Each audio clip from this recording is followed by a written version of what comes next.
What's up, you guys? Today, our warm-up is going to start with burpees. I'm sorry. I know, they suck. We're only doing 3 of them now. Burpee. Go down to the ground.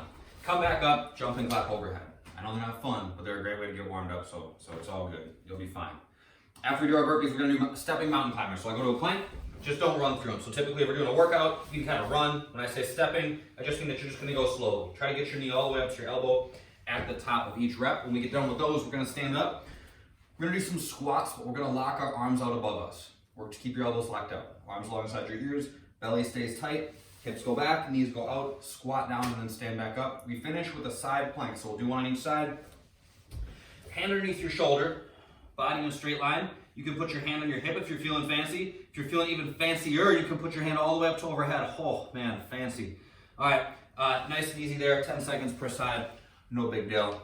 For the workout, kind of a longer one today. All right, we're gonna start with a movement called it's called a man maker. It's lame, super douchey, but that's what it's called. It's a complex of a bunch of different stuff, so we're gonna spend a few minutes talking about how to do these things. You're gonna need a pair of dumbbells. All right, I'm gonna put the dumbbells on the ground at about shoulder width apart. I'm gonna start a plank on the bells, okay? I'm gonna row on the right, I'm gonna row on the left, then I'm gonna do a push-up on them, and then I'm gonna do a full cluster, okay? So a lot of moving parts to this thing.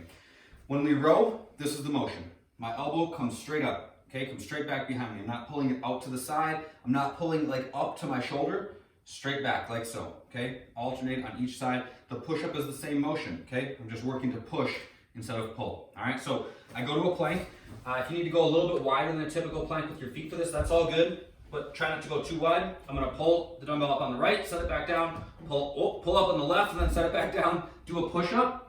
Now I'm gonna jump my feet between the bells, okay? When I do, I'm trying to get my hips down nice and low, all right? Next thing I'm gonna do is I'm gonna open my hips quickly, catch in a squat, stand and press. Talk about a good time. I'll show you one more. I think I got it in me. I might need a little protein shake after I get done with this one though. I'm gonna jump back, row, push them up, jump my feet between the bells, clean, thruster. I'm smoked. I need some mobility work. Damn. Yeah, those do it. Those are a lot. Row, push up, cluster. Okay? Full squat on the catch. Make sure you guys aren't just bouncing in the bottom of your squat. Catch with stability. Stand and press to overhead. All right? That's the man maker. Just for your information, the lady maker is even worse. Those, you finish with the dumbbells above you, then do a lunge on each side. Nobody likes those.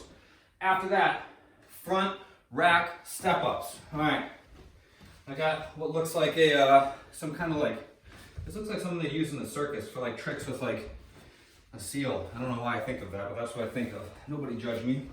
I'm gonna put the dumbbells in the front rack. I'm gonna step up and then step back down. Switch sides, step up, and then step back down. If you guys don't have the cool circus stuff that I have, use a chair, get creative, use your stairs, that would work. Pretty straightforward on those. After that, we're gonna do some no arm sit-ups, all right? So I'm gonna lay on my back. When we typically do sit-ups, we use our arms a lot, okay? And that helps because we get to move a lot more quickly. We can do more reps faster. I like them because they become more metabolic that way. But sometimes I like the challenge of having to go without. It just makes you kind of grind a little bit more. So arms across your chest. Try to keep your elbows down. Lay down so your shoulders touch. Come all the way up. Okay? Kind of like similar to doing a workout with heavier weights, right? Like you slow down a little bit, but the benefit is just different. So you're not gonna be able to move quite as fast, but there's still plenty of benefit to them. So embrace that no arm part. It's worth your while. After that, jumping jacks. Feet start together, hands to your sides. Jump your feet apart, clap your hands overhead at the top. Everybody knows those. Body weight. We are gonna do strict burpees to start. So for a typical burpee, I just kind of get to the ground, right? Like I'm not like stopping in a plank, doing a strict push-up, controlling the descent, or just kind of getting down to the ground. For a strict burpee, I'm doing a strict push-up. So I'm gonna jump my feet back to a plank. Here, I stop for just a quick sec, strict push-up, jump my feet back, jump and clap overhead. So we're not just going to the ground, it's a strict push-up. If you need to go from your knees, that's totally all good too, but no, don't let yourself get away with this, okay? None of that snake and stuff. Abs on tension, butt on tension. After that, object step up. So you go back to your chair or your stairs or whatever. Find something to use to give you a little bit of weight. All right, get creative. Put a backpack on, maybe filled with a bunch of stuff. I don't know, get creative. Find something that weighs something, 10, 15, 20 pounds. Hold on to it at your chest or whatever. Give yourself a little bit of further resistance for this. If you're like, I don't have anything, all I have is a bed, that's it, then just do without any weight at all. After that, no arm sit-ups, and then jumping jacks. So pretty straightforward for all that stuff. That's a longer workout, so we're gonna get right into the mobility work for the day after we get done with that. We're gonna work on the back of the shoulder for the mobility, okay? So we're gonna take a lacrosse ball, tennis ball, whatever. We're gonna put it back here, all right? And you guys have a little bit of freedom to kind of find the spot that feels most appropriately horrible to you because it gets a little tender. But this is what we're doing. I'm gonna put, how about this angle? Is this how you're supposed to use a yoga mat? I'm gonna put the ball back behind my shoulder. And I'm just gonna kind of feel around for an area that feels like it's giving me a little bit of feedback. Oop, got one. Right there, okay? So the ball feels like it's found some kind of tender muscles. Got my arm bent at 90 degrees. I'm just gonna drop my hand down to the ground and then come back up, okay? Drop down and then come back up. So I'm working on internally rotating my shoulder in this position. Can do a few passes like that, and then I can work on externally rotating my shoulder in the same position.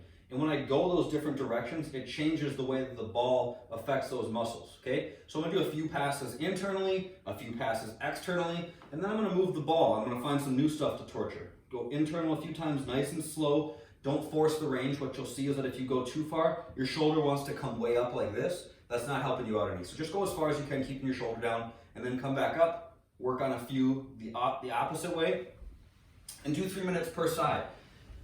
When we do this at the gym, people tend to they half cringe and half look at me like they're gonna show up at my house and beat me up because it's not super comfortable. Remember that the muscles that are the ones that feel the most tender are probably the ones that will benefit the most from the work. So even if it's not super comfy and it feels a little tender, try to embrace it. Remember, you don't have to go to a 10 on the pain scale. It shouldn't be making you hold your breath. If you're like gasping for air or it just feels like extremely uncomfortable, back off the tension a little bit. Get to find that like happy medium where you feel like you're being productive, but your body's also able to relax a little bit as you work. 3 minutes per side, that's that. As always, you guys, if you have questions, get in touch, shoot me an email, give me a call, whatever works, I'm happy to help. Hope you guys have a good one. I'll see you on the next one. Bye now.